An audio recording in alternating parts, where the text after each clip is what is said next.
All right, back again. 2003 Hayabusa, Suzuki GSX-R 1300 for you other guys.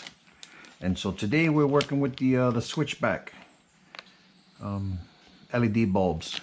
Right, the 03 Gen 1 has the signal that only works as signal, not running. So you just have the one light in the front. It would be nice to get more lights going. A little bit of hey, pay attention, right? So more lights, more better, more gooder, as I like to say. And so these, here we go. Actually, these can be wired to run as running lights, which are, you know, marker lights or white lights, and then turn orange for a signal. Cool thing is that this one is tinted, but it's... So here's the bulb. Here's the disconnect, as I was saying. And there's just a little latch to it. Barely hooks onto anything, but let me try and show you on the other side. I don't even see how it clips, but there is a piece that has to lift up. I'll try to squeeze the camera in there to show you. But I was able to pry it up with a pick. Right, it's just a regular old, you know, Harbor Freight cheapy pick. And you stick that under. I'm gonna try to show you that here, just so you can see.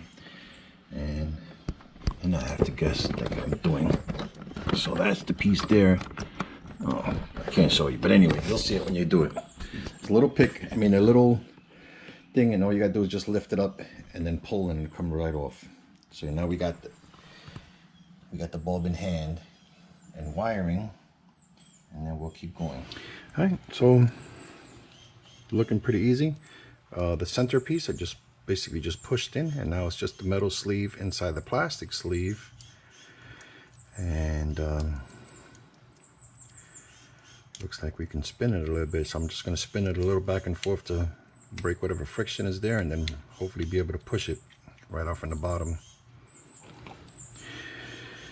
Just as I expected, it was a matter of yanking it out. And so here's the ground. Actually, the ground was just pressed up against it by sitting in this sleeve. It went in here, looped through that hole. I don't know if you can see the hole. I'm too high up. Anyway, it goes, the ground goes through there and just drapes over the edge. And then when you slide it down, when you slide the sleeve back down, it just presses in. So so your ground is just going to be a press fit.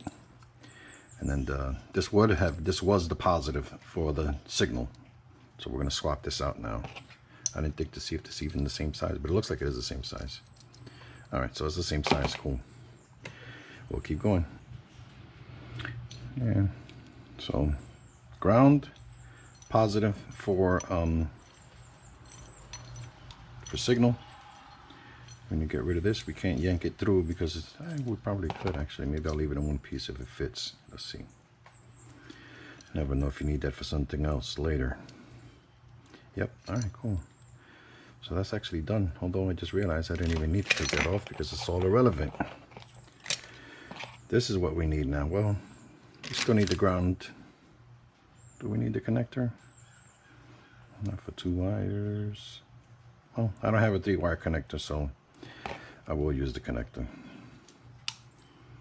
Or maybe I should just go buy a 3-wire connector. Don't know. Don't have one. Don't want to spend the money. You guys don't want to spend money when you do yours, right? So we're going to do this as cheapy as possible. In Spanish, we say lo barato sale caro. And that means the cheap stuff ends up costing more money later. Basically, loose translation. But we're going to try not to spend money we don't need to spend, right? And so here we are. So here's back to where we started. We're going to take that, but we're not going to forget to put the ground back on. The more I'm looking at this, the less I really want to use the connector. Might stop at AutoZone and get a little cheapy 3-plug connector. So I'm not liking this too much. Also, the gauge thickness on this ground is not all that compared to that. Although they say they use less wires, I mean less voltage, so maybe that's not that big of an issue. But I think I'm going to take a break. I'm going to run and get a 3-wire connector. Remember how I was saying the ground goes through that and just through this plastic sleeve and just drapes over the edge? So I had to drill it out because I ended up using a 16 gauge, I think it is 16 gauge wire. Anyway, whatever wire you pick, just bear in mind if it doesn't fit through it, I just drilled it out. This one I was able to just drill with 1/8 bit. So I just drilled out the sleeve, made it a little bit bigger. You don't really need the sleeve, you just really need to, you know, get through this. So if it had been something bigger where I would have needed to eliminate this, I would have just drilled right through and whatever. So the main thing is just so long as you can get it to drape over. So it's going to loop over like that.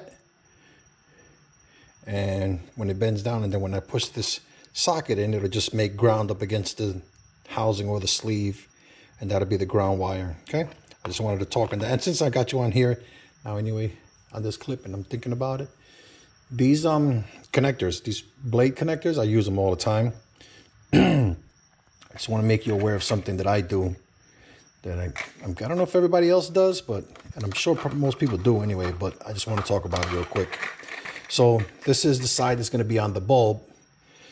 I use the, or in this case, the bulb, but specifically any device, or generally any device. You want the blade to be on the non-juice device, and the female end to be on the source, or the hot wire, right?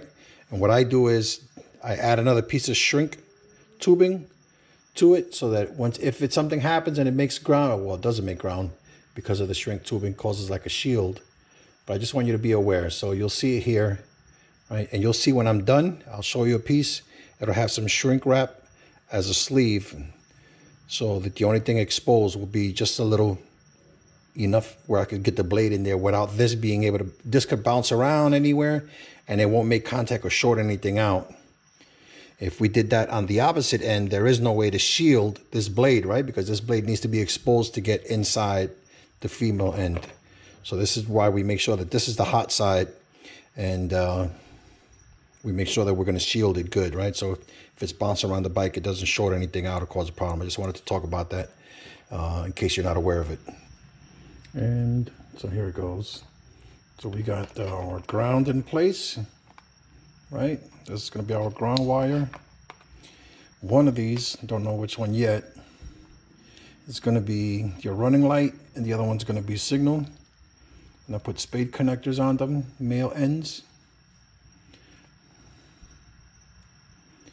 And I gave myself probably a little too much, which is the reason why I always end up with a spider web nest of wiring, because I hate having to do this type of shit. I'd rather just make it long enough where I don't have to struggle, and then I'll just zip tie everything up together and leave it at that once it's in place. But that's where we're at so far. So here's half of the battle right there. Well, a quarter, I guess, because now I got to do the other half of the other end of this, and then do the whole thing all over again on the other side. But at least we're getting a game plan together as we go. The second one should be easier. Well, since we're talking about preparations, I wanted to show you something else. This is one of those fuse block jumpers, AutoZone or whatever. So it's called mini add a circuit holder. I don't know if you can see that or not. Right, add a circuit holder. This is what it looks like. So basically you pop out a fuse out your block, right? This is your fuse block. You take a fuse out, you pop this in place, you replace the fuse. Let me show you up closer, sorry. So just you see the bottom part, and they come in different sizes too. And so this replaces the fuse in a sense, right? So you take out this is your fuse block, you take out the fuse, you pop this in place, you add the fuse back, so now it's protected, and then you can add on a light. And the reason why I'm showing you this is I see a wire that I'm going to try to see if it's hot, if it's a good running light. But if not, I might end up having to use one of these. And in your scenario, you may just decide to just get one of these and make it your running light. And so you find a fuse that only turns on when the bike is on, and that way you avoid that whole needing a switch issue. And so they just switch on when the bike is on, and there go your running lights. And this probably only costs $5, $12 the most, maybe, something like that. I'm gonna see what I'm gonna use, but I may end up using one of these. We'll see how it goes, because I see a wire. I've always wondered what that wire was for. It's got a little connector to it, and I never checked it, but I might end up doing that. So far so good. I just wanted to show you that, and that might be a potential game plan for me, or you may want to use that too. Like I said, you can use that for other stuff too, like lights and LEDs or whatever else you're doing, cell phone charger, stuff like that. If you don't want to have it constant running, you can put on one of these and then just plug it into a spot that turns on when the bike is on. Just want to show you that and give you that idea. As I was suspecting, I ended up having to use that connector that I was talking about. Trying to get you guys some light so you can see. So it goes onto the fuse box right there, and it runs out, and I have it just coming out here. I spliced it, and this is what I ended up doing. Made a split here, so this is going to be one running light, and this is what I was talking about, where I coat the female end so I don't have to worry about it shorting out. And then I haven't decided how far I'm going to go, where I'm going to stop the passenger's right side, so I left that like that. And so that's going to get tucked down, and that'll be the running. And then the signal lights are already pretty close to in place, so all I gotta do is just clip the ends off and put the spade connectors on, and we're close to done. Just wanted to show you guys what we did so far as power. So this is going to be, and it's on the fuse as you saw, so it'll only turn on when the bike is on.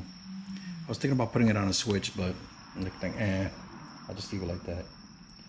Isn't it amazing how these things, people complain about the heat? Look at that. Radiator hose pretty much runs right across the header. Anyway, that's another story. We'll do that some other day. I'm planning on maybe doing a header wrap. I might take the headers off and completely wrap them and see if that reduces the heat transference. So I just wanted to show you that for now, and we'll keep going.